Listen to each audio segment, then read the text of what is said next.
आप लोग जानते हैं हम जिस मकसद के लिए आपके बीच में आए हैं।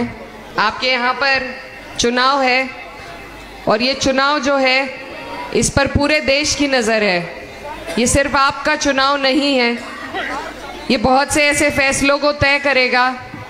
ये ऐसी सरकार को उसकी ज़मीनी हकीकत से वाकिफ़ करेगा जो आज आप पे और हम पर तानाशाही करने का काम कर रही है। तो पूरे देश की नज़र और ख़ास तौर से हम लोग जो उत्तर प्रदेश से आए हैं बहुत उम्मीद लेकर आपके बीच आए हैं, क्योंकि यहाँ पर मुझे जैसा मालूम है कि बहुत से लोग जो यहाँ रहते हैं उनकी जड़ें आज भी उत्तर प्रदेश में बसती हैं। तो आपसे हमारा गहरा ताल्लुक़ है। मैं आपकी बेटी भी हूँ, बहन भी हूँ, और मैं आपको सिर्फ ये कहने आई हूँ कि ये जो भाजपा की सरकार है जो आज तीसरी बार हमारे देश में सरकार बनाए बैठी है और ज़्यादातर सूबों में भी इन्हीं की सरकार है, इन्होंने सिर्फ हमारे देश में जहर बोने के अलावा और कोई काम नहीं किया है। भाई को भाई से लड़ाने के अलावा इन्होंने कोई काम नहीं किया है। जैसा अभी विधायक जी भी कह रहे थे, इनके पास विकास का कोई एजेंडा नहीं है। इन्होंने किसी को फायदा पहुंचाने का अगर काम किया है तो कुछ पूंजीपतियों को, अमीर को और अमीर किया है और गरीब को और गरीब किया है। और हम लोगों के बीच में सिर्फ धर्म और जाति का जहर घोलकर राजनीति करने का काम किया है। इस सरकार से जब सब परेशान हैं तो सिर्फ हमारे माननीय राष्ट्रीय अध्यक्ष अखिलेश यादव जी की सरपरस्ती में समाजवादी पार्टी ने उत्तर प्रदेश से 37 एमपी देकर इस नापाक सरकार की रफ्तार को रोकने का काम किया। अगर इंडिया गठबंधन में सबसे बड़ा योगदान भाजपा को रोकने का किसी का रहा है तो वो समाजवादी पार्टी का है। नहीं तो बहुत से ऐसे बिल और कानून हैं जो ये पास कर देते आज, जिसमें इन्हें विचार करना पड़ रहा है। और ये हम तभी कर पाए जब हमने भाईचारे का संदेश दिया, पीडीए का संदेश दिया। हमारी पार्टी का नारा है पिछड़ा, दलित और अल्पसंख्यकों का, और हमें भरपूर हर वर्ग से वोट मिलने का काम हुआ, क्योंकि कोई भी लड़ाई हम अकेले नहीं जीत सकते।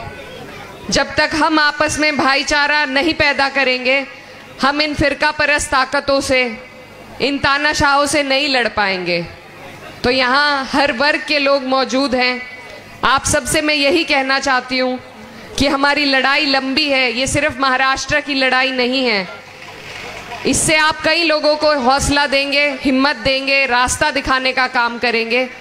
और मैं ये कहना चाहती हूँ कि आप इतने खुशकिस्मत लोग हैं कि आपको इतना दमदार आमदार यहाँ से मिला है अबू आसिम साहब के रूप में, जो बहुत शिद्दत से, मेहनत से, ईमानदारी से आपकी लड़ाई लड़ने का काम करते हैं। गोवंडी के जो हाल पहले हुआ करते थे और जो हाल अब हैं उसमें ज़मीन और आसमान का फ़र्क है। सिर्फ 2 विधायक होने के बावजूद जिस साफ गोई से, जिस जज्बे के साथ वो विधानसभा में आपकी आवाज़ उठाते हैं, तो मैं बस यही कहना चाहती हूँ कि ऐसे व्यक्ति को जिताना आपका, हमारा सबका फ़र्ज़ है।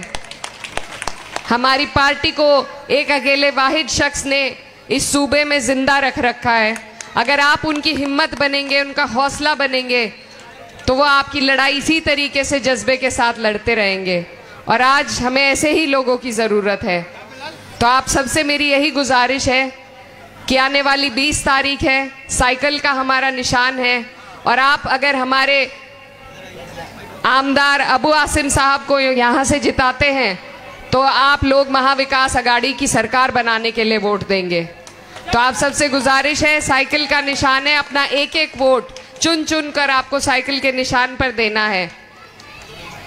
बहुत बहुत शुक्रिया, धन्यवाद। डॉक्टर साबरीज आई हॉस्पिटल वाक़े एतबार चौक हैदराबाद, पुराने शहर में आंखों के अमराज के लिए बेहतरीन हॉस्पिटल।